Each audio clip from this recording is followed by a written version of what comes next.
अस्सलाम वालेकुम फ्रेंड्स। आप मेरे चैनल पर पहली बार आए हैं तो प्लीज़ मेरे चैनल को ज़्यादा से ज़्यादा सब्सक्राइब कीजिए, लाइक, कमेंट और शेयर कीजिए और मेरी कहानी शुरू से आखिर तक सुनिए प्लीज़। बहुत समय पहले भारत में सुभादत्त नामक एक लकड़हारा अपने परिवार के साथ रहता था, जो सभी एक साथ बहुत खुश थे। पिता हर दिन अपने घर के पास जंगल में लकड़ी की आपूर्ति प्राप्त करने के लिए जाता था, जिसे वह अपने पड़ोसियों को बेचता था, जिससे वह काफ़ी कमाता था और अपनी पत्नी और बच्चों को वह सब देता था जिसकी उन्हें ज़रूरत थी। कभी कभी वह अपने 3 लड़कों को अपने साथ ले जाता था। फिर एक विशेष उपचार के रूप में उसकी 2 छोटी लड़कियों को साथ साथ घूमने की अनुमति दी गई थी।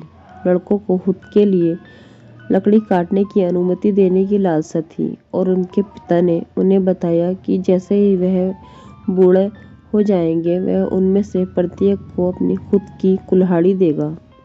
सुभादत्त के साथ लंबे समय तक सब ठीक रहा। लड़कों में से प्रत्येक की अपनी छोटी कुल्हाड़ी थी।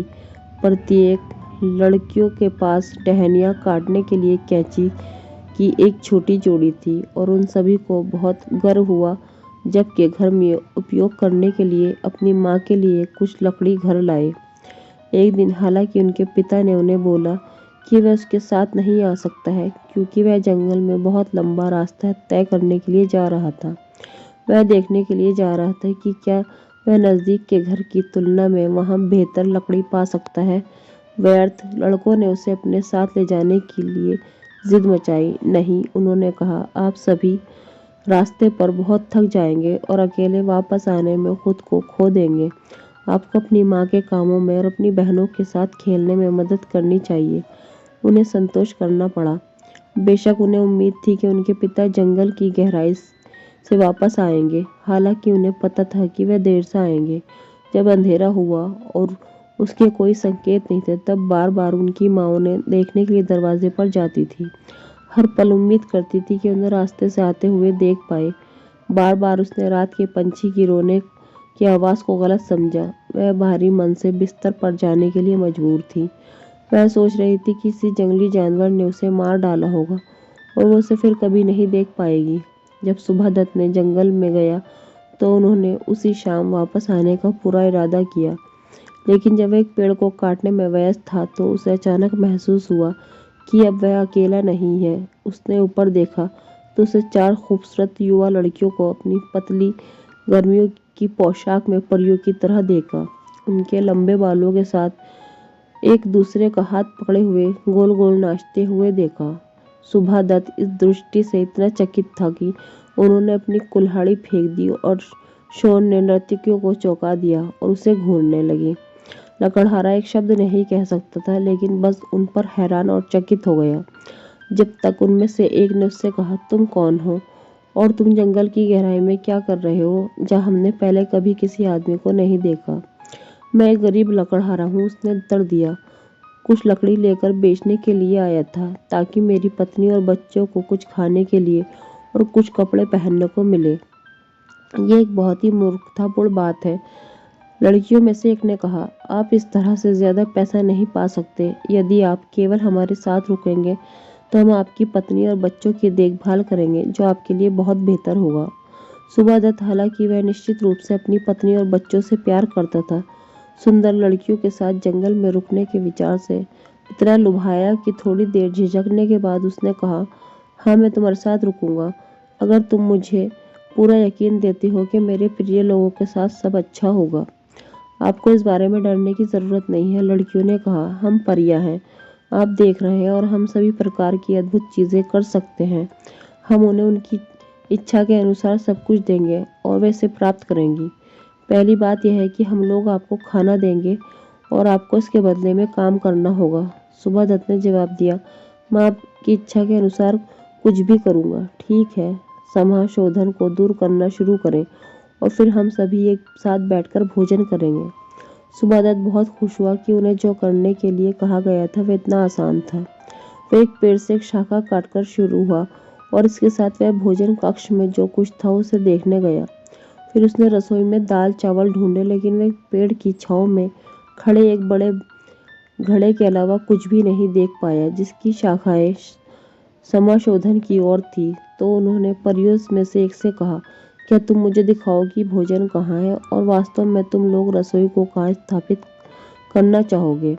इन सवालों पर सभी परियां हंसने लगी और उनकी हंसी की आवाज़ कई घंटियों की थाप की तरह थी। बेचारा सुबहदत्त जो बहुत थका हुआ था, भूखा था, वह दुखी रहने लगा और वह सीधे घर जाने का कामना करने लगा। वह अपनी कुल्हाड़ी लेने के लिए झुका और उसके साथ बस पलटने ही वाला था जब परियों ने अपने पागल भंवर को रोका और उसे रोकने के लिए चिल्लाई।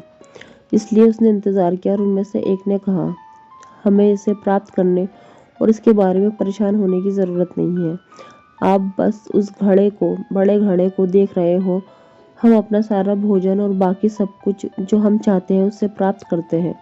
हमें बस इच्छा होती है कि हम अपना हाथ अंदर डालें और हमें वो भोजन मिलेगा जो हम पहले करना चाहते हैं। फिर हम आपको बताएंगे हम क्या चाहते हैं। जिसे सुनकर सुबहदत्त को शायद ही अपने कानों पर यकीन हो। नीचे उसे अपनी कुल्हाड़ी फेंक दी और घड़े में हाथ डालने के लिए जल्दबाजी की। वह भोजन की इच्छा कर रहा था जो उसे पसंद थे।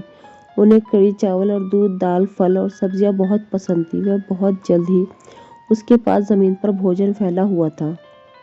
अगले कुछ दिन एक सपने की तरह बीत गए और सबसे पहले सुबहदत्त ने सोचा कि वह अपने जीवन में कभी इतना खुश नहीं था। परियों ने अक्सर उसे अकेला छोड़कर एक साथ चली जाया करती थी और वह केवल उस वक्त आते जब उन्हें घड़े से कुछ चाहिए होता था। लकड़हारे को हर तरह की चीजें मिली जो वह खुद के लिए चाहता था, लेकिन वर्तमान में वह चाहता था कि उसकी पत्नी और उसके बच्चे साथ बढ़िया भोजन करें। वह उन्हें बहुत याद करने लगा और वह अपने काम से भी चूक गया। कभी कभी उसे लगता कि जब परियां दूर होगी तो वह जंगल से निकल जाएगा, लेकिन जब उसने घड़े को देखा तो इसे छोड़ने के बारे में नहीं सोच सका। जल्दी सुबहदत्त अपने बीवी और बच्चों के बारे में सोचने के बाद अच्छी तरह से सो नहीं पाता था। मान लीजिए कि जब वह उसके पास खाने के लिए बहुत कुछ हुआ करता तब वह भूखे सोते होंगे। यह भी उसके दिमाग में आया कि वह परियों को चुरा सकता है और परियों को अपने साथ घर ले जा सकता है, लेकिन उसने ऐसा करने की पूरी हिम्मत नहीं की। यहाँ तक कि जब सुंदर लड़कियों की दृष्टि पड़ेगी और उन्हें जब ये महसूस होगा तो वह भयानक तरीके से दंडित करने में सक्षम होंगी। एक रात उसे एक सपना आया कि जिसने उसे बहुत परेशान किया। उसने देखा कि उसकी पत्नी उस छोटे से घर में फूट फूट कर रो रही है और वह सब छोटे बच्चे को अपने हाथों से पकड़े हुए थी, जबकि अन्य 3 उसकी बगल में खड़े हैं। वह एक बार फिर घर जाने के लिए निर्धारित किया, लेकिन थोड़ी दूर चलने पर उसने परियों को चांदनी में नाचते देखा और किसी तरह उसे फिर लगा कि वह उन्हें और घड़े को नहीं छोड़ सकता। अगले दिन हालांकि वह इतना दुखी था कि परियों ने इस पर ध्यान दिया। उनमें से एक ने उससे कहा, क्या मामला है? हम यहाँ दुखी लोगों को रखने की परवाह नहीं करते। यदि आप जीवन का आनंद नहीं उठा सकते हैं तो तुम घर जाओ, बेहतर होगा। सुबहदत्त बहुत भयभीत हो गया, इसलिए उसने उन्हें अपने सपने के बारे में बताया और उसे डर था कि उसके परिवार पैसे के लिए भूखे मर रहे होंगे। उनके बारे में चिंता मत करो, उत्तर था। हम आपकी पत्नी को बताएंगे कि आप क्यों दूर रहते हैं। जब वह सो रही होगी तो हम उसके कान में फुसफुसाएंगे और वह आपकी खुशी के बारे में सोचकर बहुत खुश होगी। बाकी तुम अपनी परेशानियों को भूल जाओ। सुबहदत्त परियों की सहानुभूति से बहुत खुश हुआ। वह कुछ समय के लिए उनके साथ रुकने का फैसला किया और वह बेचैन महसूस कर रहा था, लेकिन पूरे समय सुखद रूप से बीता और घड़ा उसके लिए एक दैनिक खुशी थी। इस बीच उनकी गरीब पत्नी और अपने प्यारे बच्चों को कैसे खाना खिलाती थी। 2 लड़के बहादुर थे। वे वास्तव में निराश थे जब उनके पिता वापस नहीं आए और उन्हें खोजने के उनके सभी प्रयास व्यर्थ हो गए। इन लड़कों ने अपनी माँ की मदद करने का काम किया। वे पेड़ों को नहीं काट सकते थे, लेकिन वे उन पर चढ़ सकते थे और अपनी कुल्हाड़ी से छोटी शाखाओं को काट सकते थे और उन्हें यही किया और उन्हें अपनी पड़ोसियों को बेचा। इन पड़ोसियों को उनके द्वारा दिखाए गए साहस छू गया और न केवल उन्हें लकड़ी के लिए अच्छी तरह से भुगतान किया, बल्कि अक्सर उन्हें दूध और चावल और अन्य छोटी चीजें उन्हें मदद किया करते। समय के साथ वे वास्तव में सुबहदत्त के बिना रहने के आदी हो गए थे और छोटी लड़कियां लगभग उनके बारे में भूल गई थी। जंगल की गहराई में सुबहदत्त का 1 महीना परियों का इंतजार करते हुए शांति से बीता। हर दिन वह अधिक स्वार्थी होते हुए खुद का आनंद लेने पर आमादा हो गया। फिर उनका एक और सपना था जिसमें उन्होंने अपनी पत्नी और बच्चों को पुराने घर में खूब खाना खाते हुए देखा। ज़ाहिर तौर पर तो उनके बिना इतने खुश थे कि उन्हें देखना बहुत ही अच्छा लगा। जब वह उठा तो उसने परियों से कहा, मैं अब तुम्हारे साथ नहीं रुकूंगा। मेरे पास यहाँ अच्छा समय है, लेकिन मैं अपने लोगों से दूर इस जीवन से थक गया हूँ। परियों ने देखा कि वह इस समय परेशान था सच में, इसलिए उन्होंने उसे जाने के लिए सहमति दे दी। लेकिन वे दयालु लोग थे और उन्हें लगा कि उन्हें उनके लिए किसी तरह से भुगतान करना चाहिए। उन्होंने एक साथ परामर्श किया और फिर उनमें से एक ने उनसे कहा कि वे जाने से पहले वह कुछ भी वह मांगता है वह उसे दे देंगी। लकड़हारे ने सुना कि वह कुछ भी मांग सकता है। उसने रोते हुए कहा, मेरे पास जादू का पिटारा होगा। आप बस कल्पना कर सकते हैं कि परियों को इससे क्या झटका लगा। आप निश्चित रूप से जानते हैं कि परियां हमेशा अपनी बात रखती हैं। यदि वह सुबादत को कुछ और चुनने के लिए राजी नहीं कर सकती तो उन्हें अपना प्रिय, अपना कीमती घड़ा देना होगा और फिर उन्हें अपने लिए भोजन की तलाश करनी पड़ेगी। वह सभी पूरी कोशिश कर रहे थे कि वे लकड़हारा को कुछ और चुनने के लिए मना सके। वह उसे अपने गुप्त खजाना घर में ले गए, यहाँ तक कि वह प्रवेश द्वारा जहाँ कभी किसी नश्वर को देखने की अनुमति नहीं थी। उन्होंने रास्ता शुरू होने से पहले सुबादत की आंखों पर पट्टी बांधी ताकि वह कभी भी रास्ता ना देख सके, और उनमें से एक ने उसे हाथ से नेतृत्व किया, उसे बताया कि पेड़ से नीचे जाने वाले कदम पर कहाँ से शुरू होते हैं। जब आखिर में उसकी आंखों से पट्टी खींची गई तो उसने अपने आप को एक बुलंद हॉल में पाया, जहाँ छत के रास्ते एक दरवाज़ा खुला था जिसके माध्यम से रोशनी आ रही थी। फर्श पर ढेर सारे सोने और चांदी के पैसे, बहुत सारे पत्थर थे। दीवारों पर सुंदर वस्त्र लटके हुए थे। सुबादत देखकर काफी चकित था, लेकिन वह केवल एक अज्ञानी लकड़हारा था। उसे गहने और कपड़े के मूल्य का एहसास नहीं था।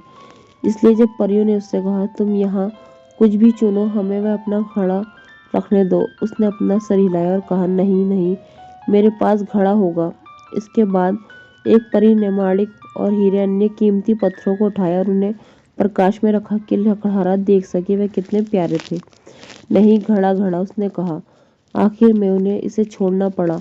उन्होंने उसकी आंखों को फिर से बांधा और उसे वापस समाशोधन और घड़े के पास ले गए।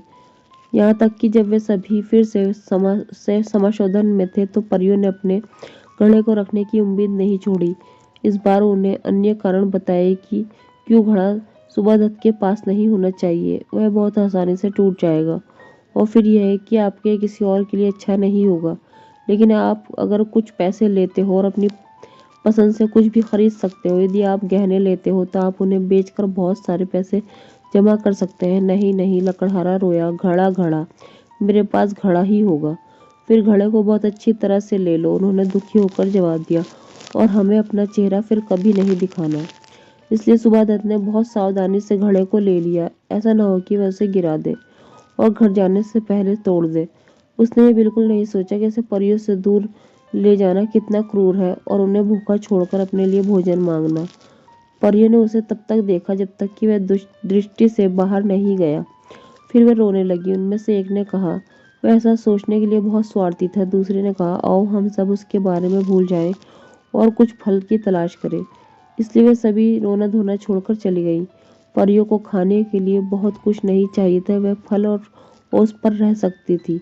उन्होंने कभी भी अपने लंबे समय तक उदास नहीं रहने दिया। फिर अब इस कहानी से बाहर निकलते हैं, लेकिन आपको उनके बारे में दुखी होने की ज़रूरत नहीं और आप बहुत आश्वस्त हो सकते हैं कि उन्हें घड़ों को लेने देने में उनकी उदारता से सुबादत को कोई वास्तविक नुकसान नहीं पहुंचा।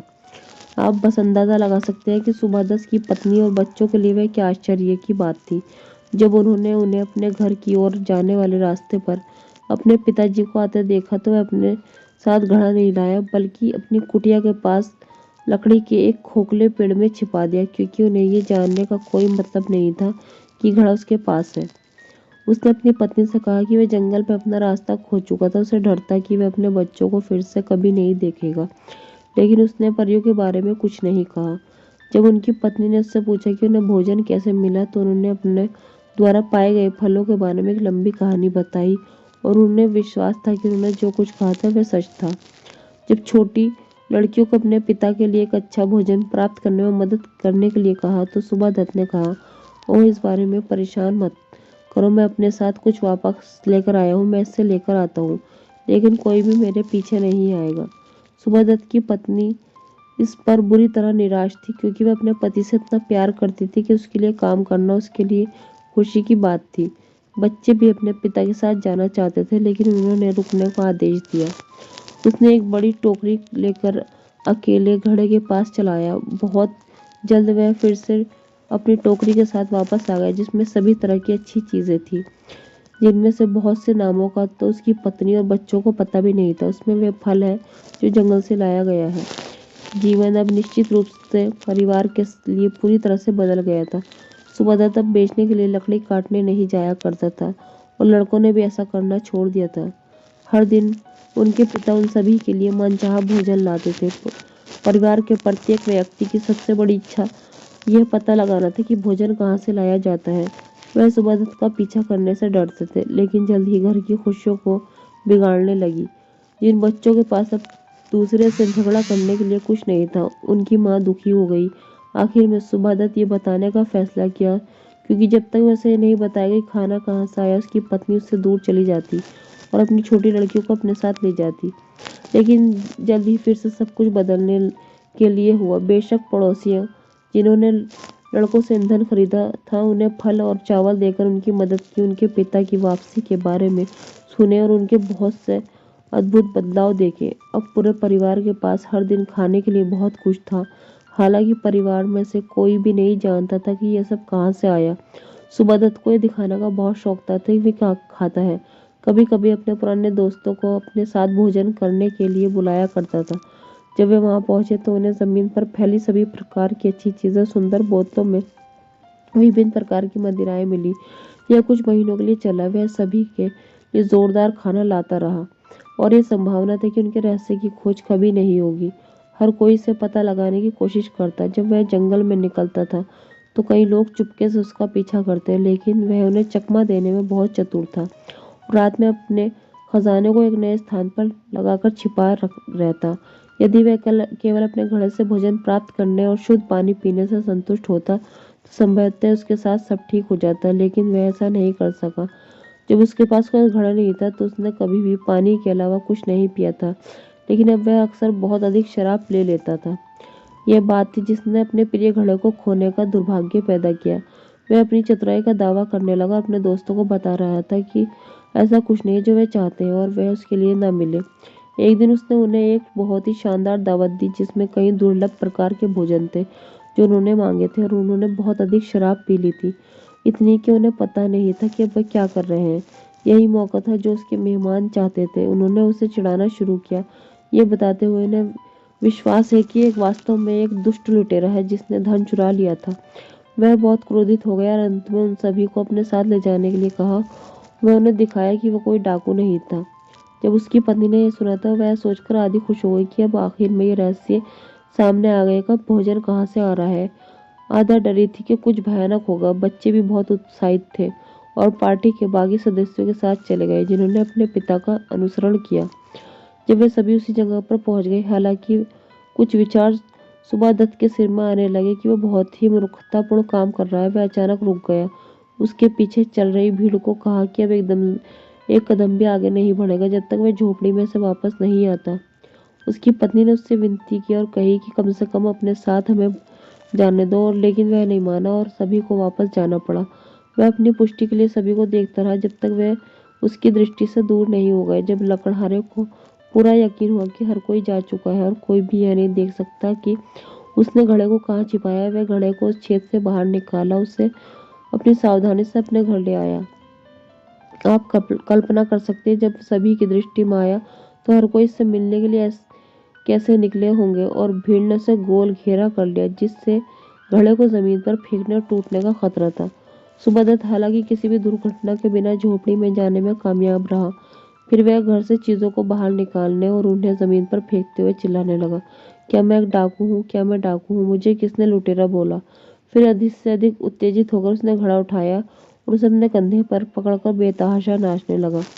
उसकी पत्नी ने उसे बुलाया और ध्यान रखना, आप इसे छोड़ देंगे। लेकिन सुबह ने उसकी और ध्यान नहीं दिया। हालांकि अचानक वह गदगद महसूस करने लगा और जमीन पर गिर गया।